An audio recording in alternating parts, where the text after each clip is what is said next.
Gaskiya ne, wannan bawan Allah da kuke gani sunansa Scott Perry, a congressman ne, watan kamar yadda 'yan majalisu suke a Najeriya.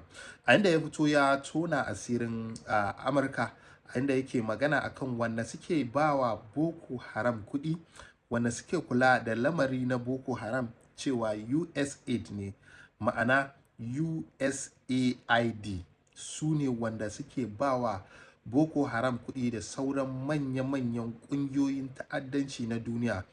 A inda ganin haka kuwa 'yan Najeriya da yawa yanzu suna neman gafara a gurin shugaban ƙasar Najeriya na da, watan Goodluck Ebele Jonathan. Akan gaskiya da an kyauta zaton cewa shi ne yake ɗaukan nauyin 'yan ta'addan nan wanda aka fi sanin su da suna Boko Haram.